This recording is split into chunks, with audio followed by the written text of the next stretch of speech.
Hello friends, today we are going to learn about isolated singularities. So here in this video we are going to discuss about the classification of these singularities along with some examples, and also we are going to discuss a necessary and sufficient condition for a singularity to be a pole. Singularity, as we know, is a point where function fails to be analytic, but every neighborhood of that point contains at least one point where the function is analytic.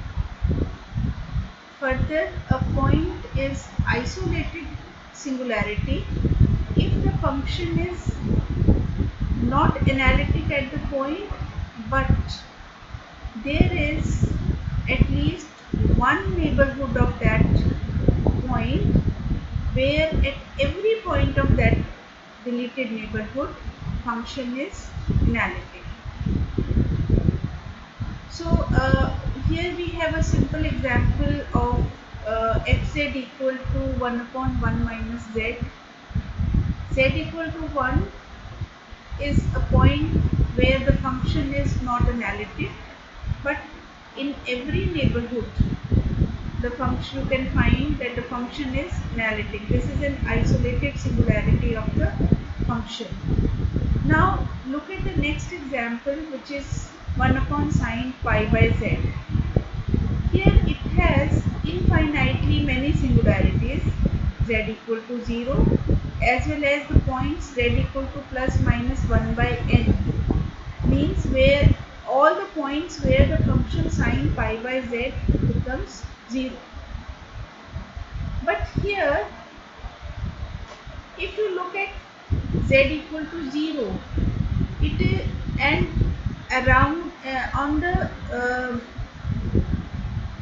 all these points z equal to plus minus 1 by n and z equal to 0, they are in one line on the number line between minus 1 and 1.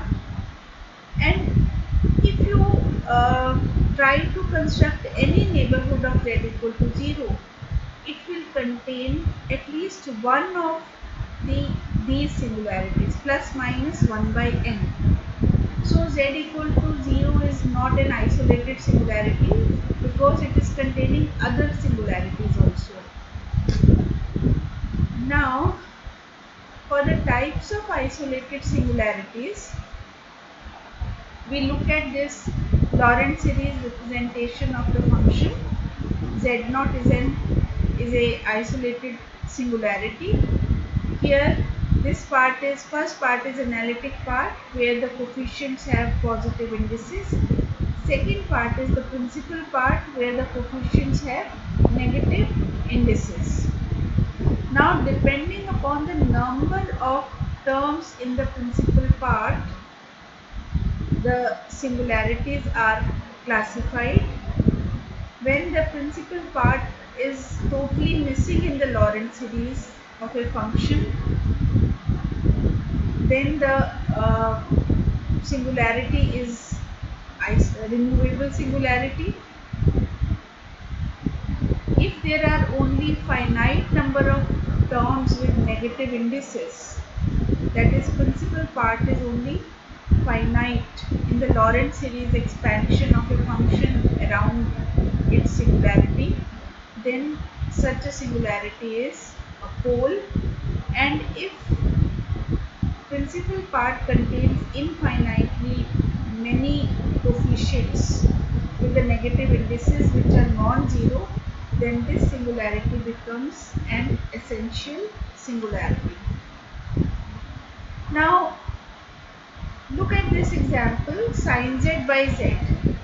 Here z equal to 0 is an isolated singularity. But now if you look at the Lorentz series of this function sin z upon z, there is no term with the negative, no coefficient with the negative index. So but z equal to 0 is an isolated singularity. This is principal part is missing, So this is a removable singularity. So we can redefine this function at z equal to 0 so that it becomes analytic everywhere, and we give the new definition at z equal to 0 as 1. Now if we look at the function exponential z multiplied by 1 by z, this function also has isolated singularity at z equal to 0, and its Lorentz series expansion about z equal to 0 is given by 1 by z plus 1 plus z upon 2 factorial plus z square upon 3 factorial and so on. But if you look carefully, then there is only one term with the in the principal part. So this function has a simple pole at z equal to 0. Now coming to another example, exponential 2z upon z minus 1 whole square.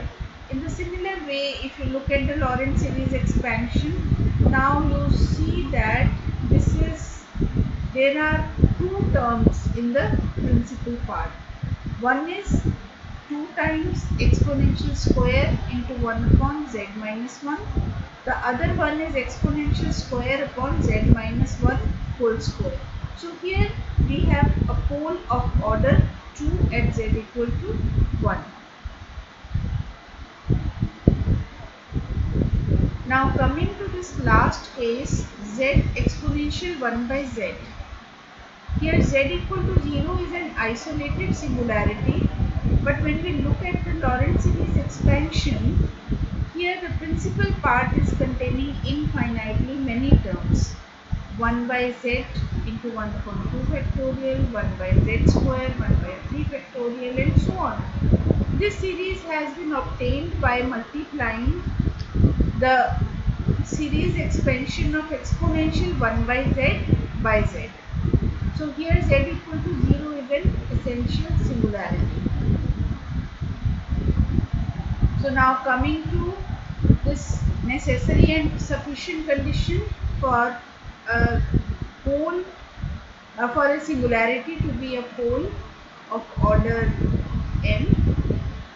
So the result is that a function is analytic in a punctured domain punctured at z naught with radius r. It has a pole of order n at z equal to z naught if and only if fz can be expressed in this manner, where the numerator is analytic function and denominator is z minus z naught raised to power n, then f has a pole of order n. So this is a proof. Here we, because phi is an analytic function, it has a Taylor series expansion around z naught. So in the punctured disk, this fz can be expressed like this. This has been obtained by multiplying the Taylor series expansion of phi z around z naught by 1 upon z minus z naught raised to power n. And here, so we get the Lorentz series expansion for fz. Z naught is a pole of order n because there are finitely many terms. In fact, there are only m terms with the z minus z naught in the denominator. Now this is the converse part. Here this has a f has a, supposing f has a pole of order n. So if it has a pole of order n, it has this Lorentz series expansion. We define a function phi in this manner: z minus z naught raised to power n fz for z not equal to z naught, and as bn when z is equal to z naught. So phi z has a series representation which is valid in the punctured disk, which is given by this. And here we see that phi z naught is at z naught, phi of z naught is bn, which is non-zero. So phi z is analytic in the punctured disk, and so we get that this is a Lorentz. This can be expressed as analytic function analytic function divided by z minus z naught raised to power m whenever z naught is a pole of order n. So now we end the lecture by few exercises which are based on the discussion in this video. You can look into more books also for more details.